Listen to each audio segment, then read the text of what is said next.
हा जो रस्ता आहे त्या रस्त्याचा विषय आपण सर मांडला होता आणि तुम्ही म्हणले होते आपण मुख्यमंत्री सहायता निधी म्हणून तो रस्ता मंजूर करू. तर कृपया ती कारवाई तातडीने पूर्ण करायची. शेतकऱ्यांची आता खूप हाल आहे त्या भागात आणि तो रस्ता राजुरी आळे आणि पिंपळवंडी आपल्या हद्दीत जवळपास बोललो तो आपला आडवाट तो एक महत्वाचा विषय त्यात राहून गेलेला आहे. तो माझी विनंती तो विषय द्यावा यांना फक्त राजून घ्यायला सांगा. आपलं रेकॉर्ड राहते तुम्ही सांगितलं त्यांना सांगा त्यांना सांगा त्यांना सांगून झालं आपल्या गावात काय झाले पॉप्युलेशन पब्लिक वाढलेली लोकसंख्या वाढलेली याच्या माध्यमातून आता नाही म्हणलं तरी आपण गाड्या ट्रॅफिकची अडचण होते. ह्या माध्यमातून का बाबा हा जो आळेगावाचा जो रिंग रोड म्हणजे अंबिका मातेपासून तर हा जो जिल्हा परिषदेचा असा जो रोड आलेला आहे असा जाऊन परत ते आता जे आपण जे पुढचं बांधकाम केले त्याच्या माध्यमातून पाठीमागच्या बोलले किंवा तिकडून तसा जर डायरेक्ट आपण या ज्ञानेश्वर देवस्थान ह्या ठिकाणी जर हे केला तर माझ्या माहितीप्रमाणे ट्रॅफिकचाही बी प्रॉब्लेम सुटणार आहे आणि लोकांचाही बी प्रश्न सुटणार आहे.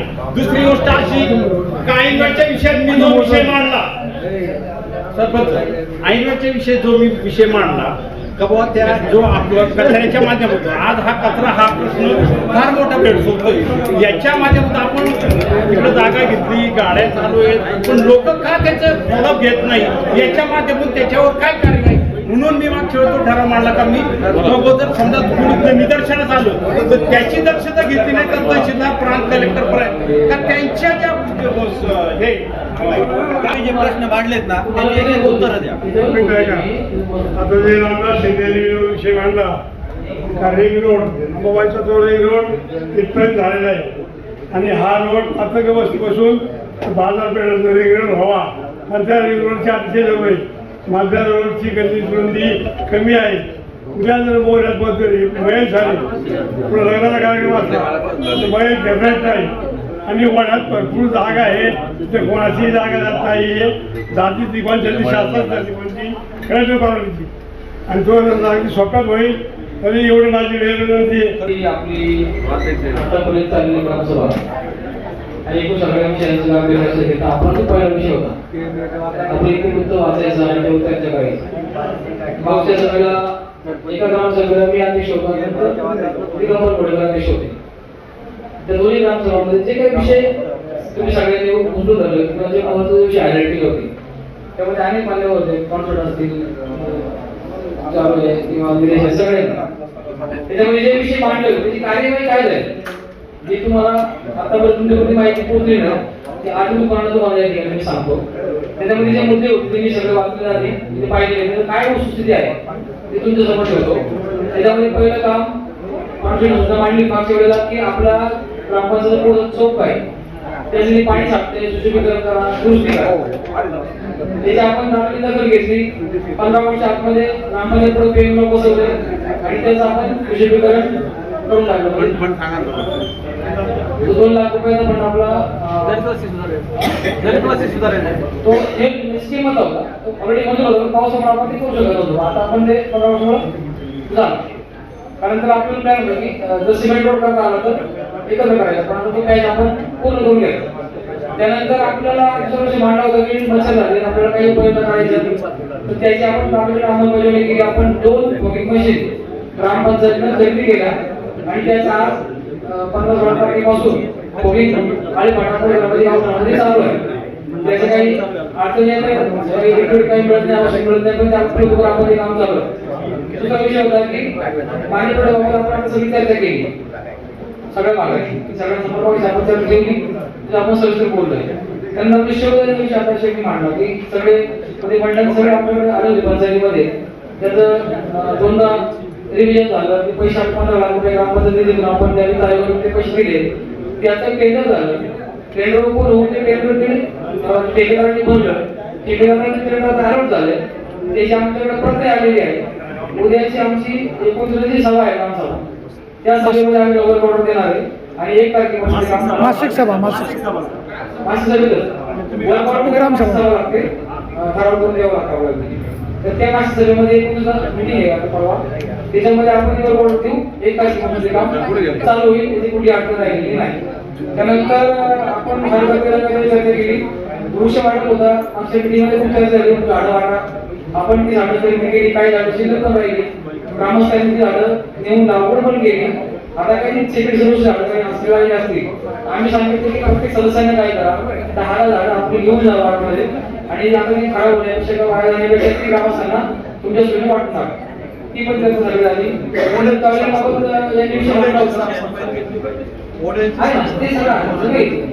नंतर टॉयलेट वापरतात आपण जे सप्ताह होता आपल्या तिथं आपण टॉयलेट आपल्याकडे आहे साफसफाई नियोजन करून ते आता चालू पण आहे, त्या काळात ती कार्यवाही पूर्ण झाली.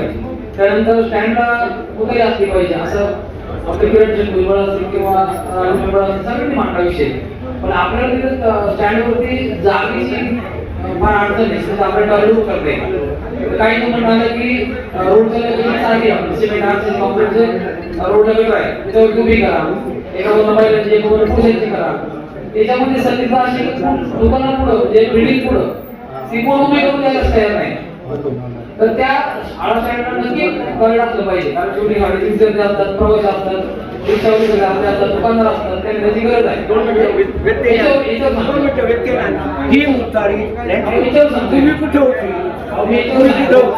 नॅशनल हायवेच्या जागेतच होती, खाजगी जागेत नव्हती. आता ते बसवल्याबाबत मी सांगतो काय केलं तरी ते अडचण काय ज्याला जागा उपलब्ध झाली आपण ती पण तात्काळ करून देऊ.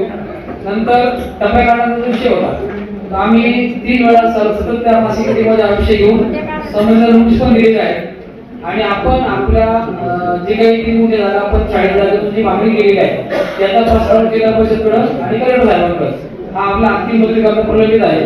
त्या कामासाठी आम्ही ग्रामपंचायत आमचे कर्मचारी त्यासाठी फॉलो केलं नेमलेलं आहे, त्या कार्यालयात जाऊन आणि ते पत्रिका पूर्ण करून ती ऑर्डर आणि त्या पण टप्प्याच्या पुढच्या आहे, तर 2 लाखाचं कंपाऊंड वॉल आम्ही कमिटमेंट केलेली.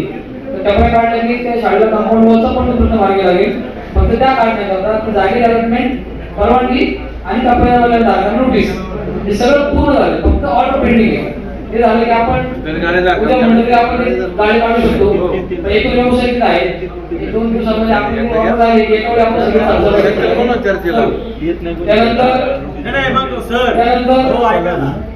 व्यावसायिक सोडून बाकीचं काय आड काढायला काढते तुम्ही सांगा आपण काढून एक दोन व्यावसायिक सोडा आणि बाकीचं काढून घ्या ना. एक दोन व्यवसायासाठी काय सर तुम्ही आमचा विषय एवढाच आहे की याच्यामध्ये काय वादविवाद आणि याच्यामध्ये काय होऊ नये. आता चिंता नोटीस दिल्यानंतर तुम्ही आता एकदा समक्ष बोलवला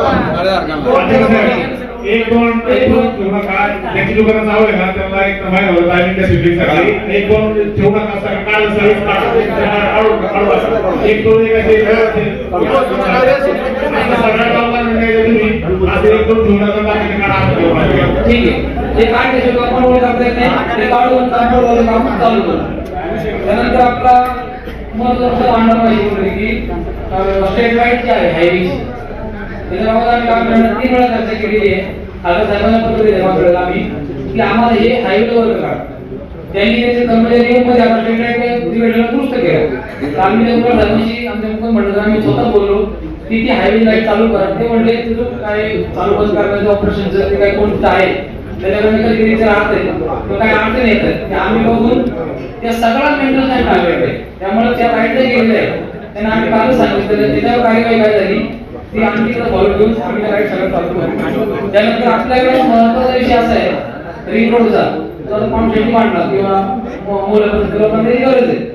रिंग रोड बाबतीमध्ये जीवन असताना मागच्या मीटिंगमध्ये मी रात्री सुद्धा वेळेला हा विषय आपला चांगला प्रकार झाला असा करायच्यावर पण झालं, पण त्यानंतर सतत जवळ महिन्यावर पाऊस चालू आणि आपल्याला ते मशीन लावण्याच्या काळामध्ये काम होऊ शकत नाही.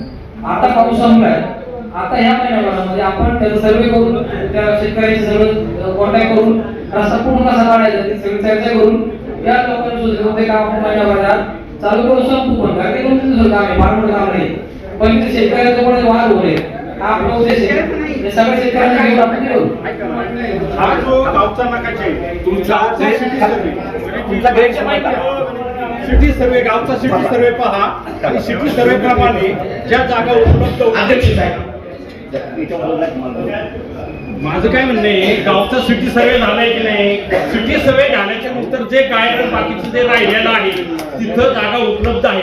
जरी कोणी आडवं आलं, कोणी जर त्याला म्हणा बाबा तुझा सिटी सर्वेचा नकाशा आण आणि तुझं काय असेल ते हे कर, त्यावेळेला आपण सगळं उभं राहून करू, तुम्ही सरकारी त्यावेळी करा.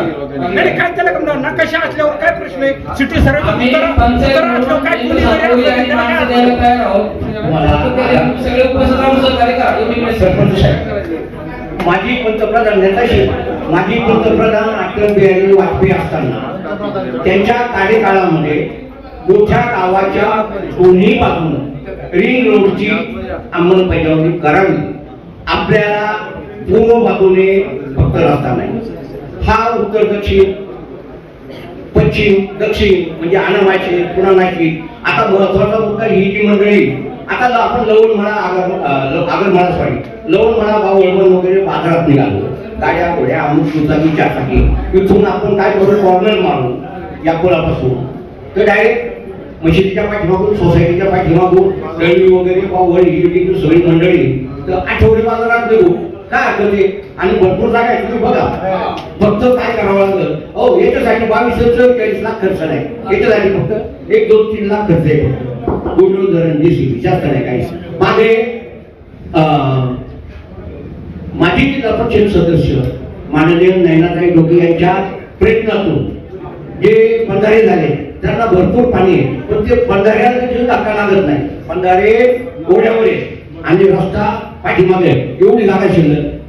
तर तुम्ही जर मनाव घेतलं आणि बरोबर घ्या पिंगळे नाल्याचा विषय घ्या, पिंपोटी ते राजुरी हा एक महत्वाचा आहे. आता पाण्याचा विषय महत्वाचा आहे आणि एक विषय घ्या आणि आपल्या ग्रामपंचायतीला 2,81,377 जो दंड झालाय ते आपण अपील केलं होतं प्रांत साहेबांकडे मागे नाही का आपण तुम्ही नामे अर्ज केले होते का तो आपल्याला माफ झालाय का तेवढं एक बघावं. या ठिकाणी गोष्टींनी सांगितली होते. या ठिकाणी दादा ज्यावेळेस नयनाताई डोके जिल्हा परिषद सदस्य होत्या त्या काळात आळेगावामध्ये प्रथमच ओढा नाला खोली करण्याची कामं मोठ्या स्वरूपात झाली. जलयुक्त शिवाराची कामं त्या काळात एवढी झाली का परत डोनेदारापासून तर जवळजवळ आमच्या घरापर्यंत पूर्ण ओढा खोलीकरण करत आलतो. त्यावेळेस ग्रामसभेमध्ये मी विषय मांडला होता. त्या ठिकाणी पांडू शेट असतील किंवा रामदास असतील का मटेरियल ओढा खोलीकरणात आयतं मटेरियल होतं ते उचलून बाजूला टाकलेलं होतं. फक्त तुम्ही ग्रामपंचायतीने त्यावेळेस ते हवाली करायचं होतं. त्यावेळेस तुम्हाला कोणाची वाद सुद्धा घालायचा नव्हता. ऑलरेडी ते मटेरियल इथून तिथून गावापासून बाजार तळापासून तर संपूर्ण आमच्याकडे ते टाकत आलेले होतं. त्यावेळेस मी ग्रामसभेत वारंवार विषय मांडला होता की फक्त ग्रामपंचायतीने ते हवाली करायचे, ऑटोमॅटिक रस्ता तयार होईल. हे जीवन आपण म्हणतो, पण पाण्यासाठी या मंडळींनी स्वतः पाईपलाईन करून त्या धरणामध्ये आता ते मागच्या दुष्काळामध्ये योगायोगानं तुमच्या प्रयत्नांनी कृषी शाखेनं पाटबंधारे खात्याला पत्र दिलं आणि त्यांनी मोठमोठ्या यंत्र पाठवली. त्या मोठमोठ्या यंत्रामुळं त्या रस्त्यांचं ओढ्यांचं रुंदीकरण झालं, खोलीकरण झालं, पण त्याच्यानंतर आपण थोडंसं दुर्लक्ष केलं. आता ती माहिती बरोबर वगळली. आपल्याकडे चांगली कंडिशन आहे कारण ओढ येऊन द्यायचा. तर यांच्या सूचनेला माझं बरोबर मनापासून अभिनंदन आहे. आणि ही कामं दादा ही काही जादूची काढली नाही, अशी फिरवली म्हणजे होती, पण याचा यांनी पाठपुरावा केला पाहिजे. रिंग रोडचं काम होईल, आपल्या राजुरी ते पिंपोटी या रस्त्याचं काम होईल, इतरही काम होईल. पाणी समस्या यंदा आपल्याला भेडसावणार नाही. आता पाटाला पाणी सुटलं, सगळे लोक क्षेत्र पडतील, पण कधी ना कधी तरी दुष्काळ येईल धरून आजच आपण त्या यायला लागलं पाहिजे. आणि चांगली मंडळी कार्यक्षम मंडळी यांनी बरोबर मनावर घेतलं, कार्यकारिणीनं साथ दिली तर सगळी कामं मार्गी लागायला वेळ लागणार नाही आणि आपल्याला एका चांगल्या बंधून केल्यानंतर चांगल्या ग्रामविकास अधिकाऱ्याची गरज आहे. ते तुम्ही प्रयत्न करा आणि दुसऱ्या अनुभवी माणसाला पाठवा. याचा माझ्या कथा म्हणजे गाव व्यवस्थित चालेल. हो सचिव कुठे आहे? सचिव सचिव सचिव कुठे आहे? सचिव सचिव सचिव कुठे आहे? याच्यामुळे अध्यक्ष महोदय सचिव कुठे आहेत? सचिव नाहीत. 1 तास झालाय. हो 1 तास. पावसाचं कोण आपलं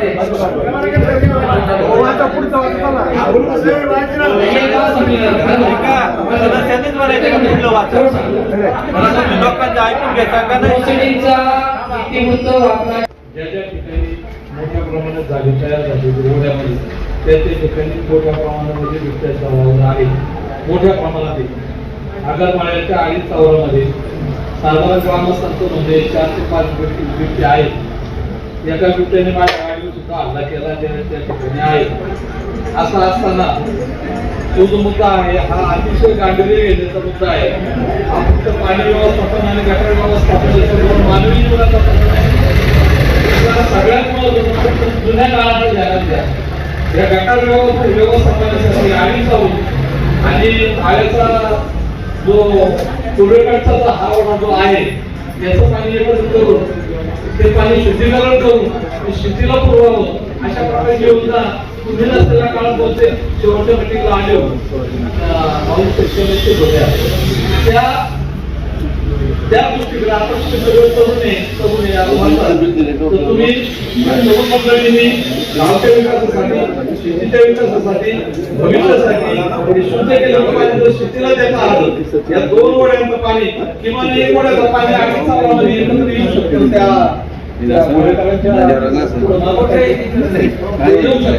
फक्त या ओढ्याचं पाणी एकत्र कसं करणार हा थोडासा प्रश्न आहे. प्रश्न सुटला फार मोठ्या प्रमाणामध्ये पिंगळमाळ्याच्या शेवटच्या भागात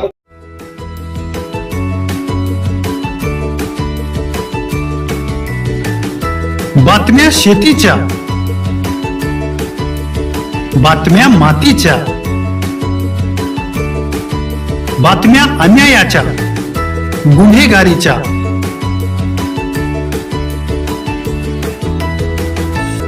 राजकारणाच्या आणि समाजकारणाच्या, शोषणाविरुद्ध बुलंद आवाज, जनसामान्यांच्या हुंकाराची गाज, सत्कार्याला प्रोत्साहन, दुष्कृत्याला अनुशासन, निर्भीड, निस्पृह, सडेतोड, बेधडक आणि रोखठोक म्हणजेच विघ्नहर टाइम्स. शोध बातमीचा, ध्यास सत्याचा. आपलं चॅनल, आपली बातमी. सबस्क्राईब तर कराच, पण बेल आयकॉनवर क्लिक करायलाही विसरू नका.